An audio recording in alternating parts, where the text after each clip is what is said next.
So I'm actually the lead planner for AFCENT. BrightStar is planned using the deliberate planning process. It takes about an 18-month planning cycle. We start with a concept development conference, a initial planning conference, followed by a mid or main planning conference, and lastly, before execution, we do a final planning conference. So there's multiple touch points in the planning process.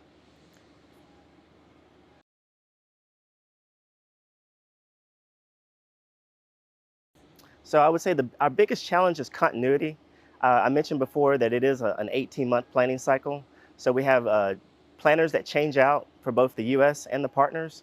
So just keeping the continuity and keeping the planning process on track is my biggest challenge.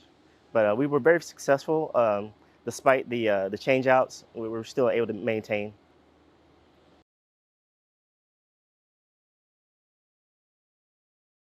So I would say my biggest takeaways are definitely just to be flexible, working through the cultural differences as well as the language barriers would I'd say be my biggest three.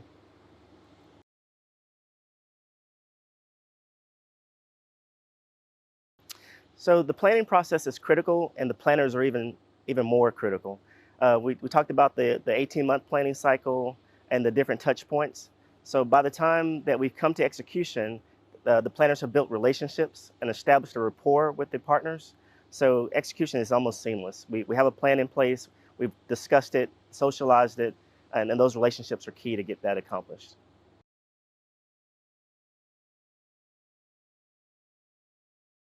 So Bright Star is not only important to the Egyptians, but it's also important to the U.S. to strengthen those relationships. And it shows the other partners in the regions that the U.S. has not abandoned the region, and that we're still that we should still be considered the partner of choice.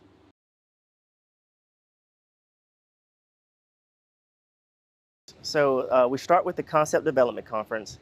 It's generally pretty small in nature. We just want to get together with our partners and talk about what their objectives are, and we use those desires to start building our planning teams. And then next will be the initial planning conference. The planning participants, it kind of grows in nature. We have our objectives. Now we're talking about how we're going to get after those objectives, assets availability, funding availability, things of that nature.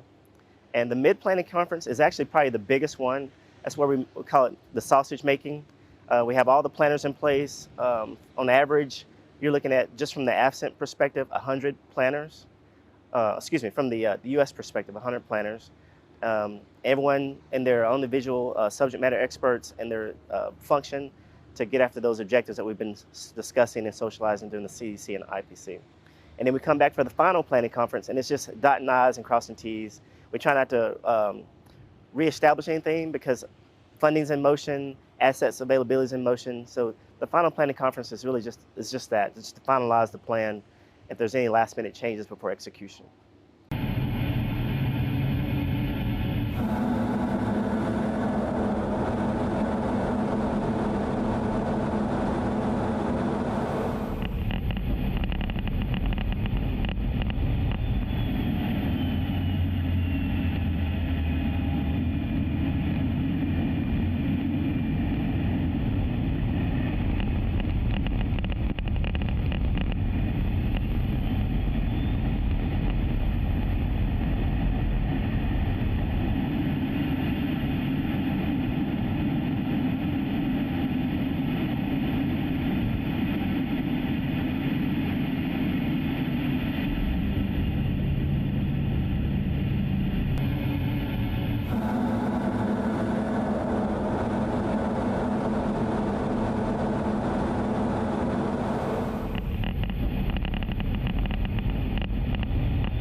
So the area for the largest joint integration would have to be the planning conferences. The one in October, January, and May, IPC, MPC, and FPC, where we had a flying working group, and we got to work with Italy, France, Greece, and especially the Egyptians to try to come together with each country's capabilities and unmanned aircraft and staple down a good fly schedule that benefits everybody.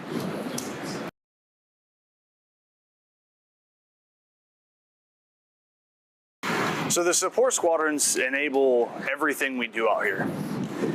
They enable fuel, cargo, getting our personnel here. So LRS has been huge.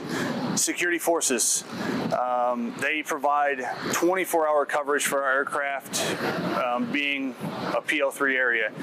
So a lot of entities go into making sure our aircraft are safe, our aircraft are ready, and our pilots can do their mission every day of the week.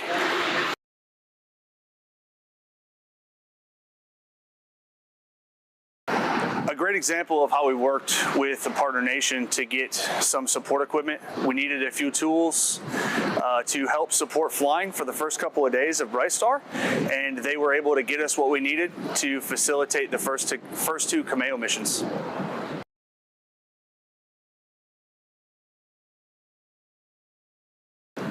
So yeah, as far as TTPs go, I think we all have similar TTPs for maintenance, right? It's pretty straightforward when it comes to fixing jets. The biggest thing I can say is there's been some differences with the way ops does business and the way they pre-brief and debrief. So that would probably be the biggest difference that I've seen so far being here in Egypt for Bright Star.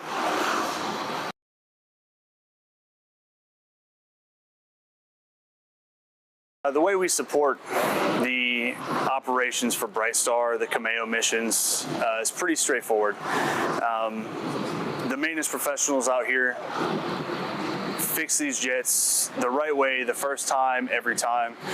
They provide solid, safe, reliable aircraft for these pilots to go up there and facilitate training with the Egyptians and our partner nations that are here. And that's really the main focus, right, is the full integration with our partner nations to get the pilot training, and our maintainers have responded and provide solid, safe, reliable aircraft the first couple of days here.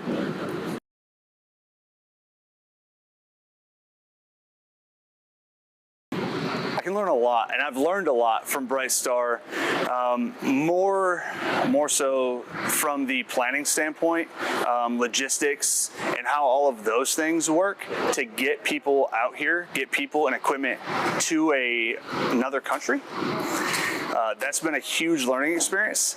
But as far as the way we do business, we're not conducting any different than we would back home.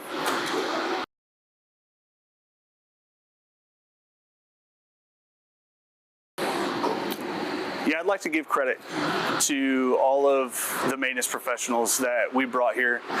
We brought a stand-up crew from EMS, CMS, the fighter generation squadron, our air crew.